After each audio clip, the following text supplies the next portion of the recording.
Hello, everybody, coming at you from the Tesla studio. I wanted to wish all of you a happy Memorial Day. And let's just take a moment and realize what Memorial Day stands for. All of the sacrifices that were made so that we can have our freedoms, we have to stop and remember those that actually gave their lives for what we're enjoying today and the freedoms that we enjoy. One of those freedoms is trading, and being able to trade in an open market is such a gift. In the community this morning, it's a non trading day, but it has not stopped us from strategizing together. We're already coming up with potential plays for this week, and we're super excited. It's wonderful being a part of a community. If you trade and you trade alone, it's kind of lonely, to be honest. So if you've ever wanted to be a part of a community, consider that because it really makes a difference in your trading journey. Now, one of the things we have been doing in our community is the $25,000 challenge. Now, it's coming to an end. I'll be announcing a new challenge soon that you may want to be a part of, but many joined the community for the challenge and they have not been disappointed.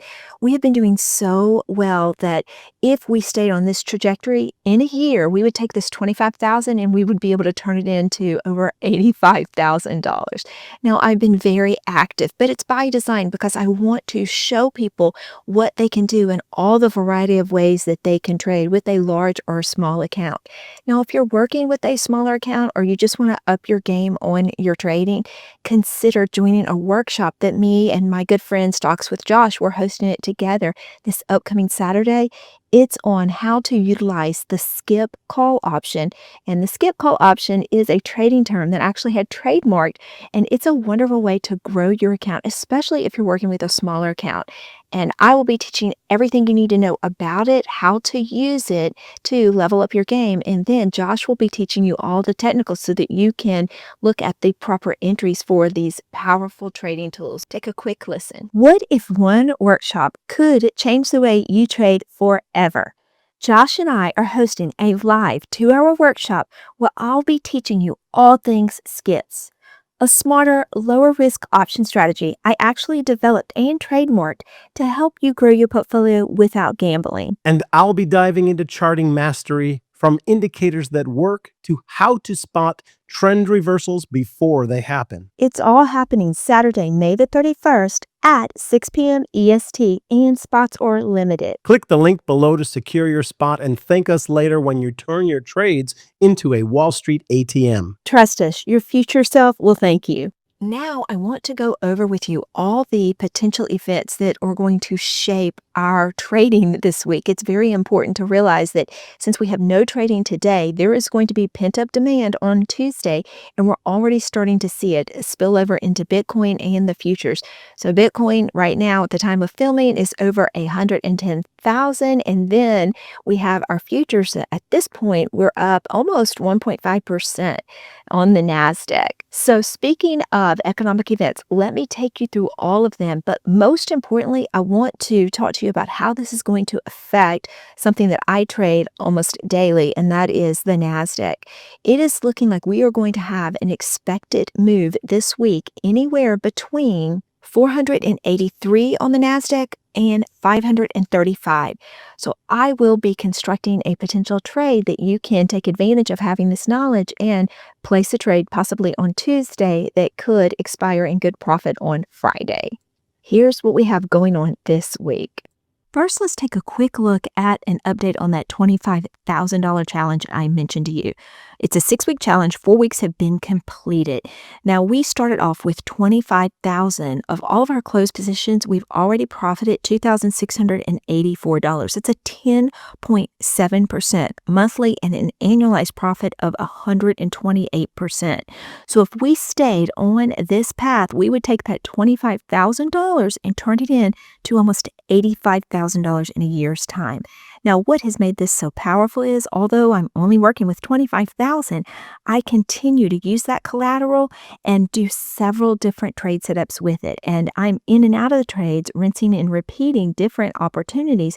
So I'm working with $25,000, but I am leveraging $154,000 worth of trades. So this is to show all of you with smaller accounts, it can be done, and you can grow your account significantly if you're nimble enough and you're using a variety of trading strategies like I have been showing my community members. Moving on to our economic events this week. The market is closed on Monday, and that is going to cause potentially some pent-up demand on Tuesday, so we want to be ready, watching for clues.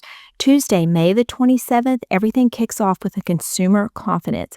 Now, the Conference Board's Consumer Confidence Index, the CCI, it measures consumer attitudes towards spending and economic conditions. It's expected to come in around 70.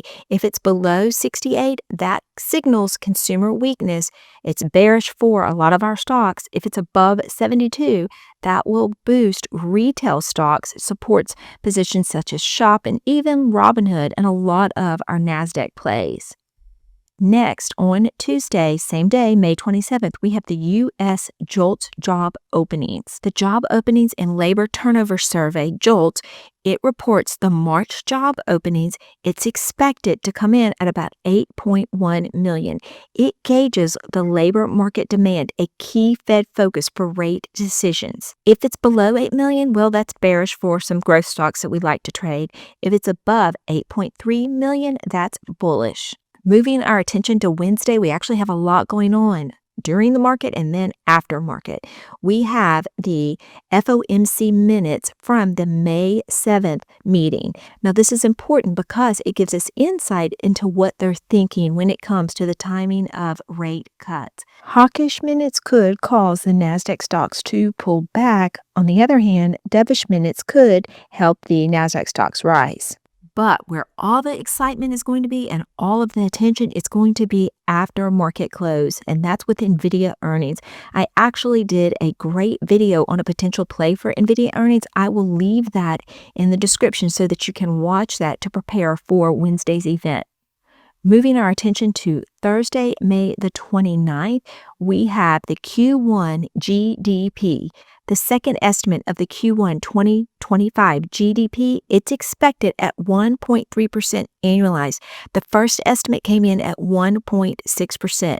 It reflects economic growth, with tariffs cutting 5 points from Q1. Below 1% signals contraction. Above 1.5% shows resilience. And then finally, on Friday, May the 30th, we have the PCE price index. Personal consumption expenditures, PCE price index. This is the Fed's preferred inflation gauge, so it's very important. It's expected to come in at 2.2% headline, 2.6% core, keeping in mind that tariffs may spike May data. So what does it mean for the market? Above 2.3%, hawkish Fed fears crush our QQQ plays. Below 2.1%, rate cut hopes lift. And then closing out Friday, we have the Michigan Consumer Sentiment. Final University of Michigan Consumer Sentiment Index, the MCSI, for May preliminary at 50.8. Below 50, bearish for some of our Qs. Above 53, bullish. Here is my potential play. Now, I am actually going to go to the end of next week with the intention of closing this trade down early, more than likely by Friday, May the 30th. I do this to give myself a little bit extra wiggle room on the movement, and also it allows me a safer trade because I do have time for it to work in my favor. So I am going to do a limit order on this trade. This is an iron condor using the NASDAQ, the Qs, and here are the strikes I'm going for.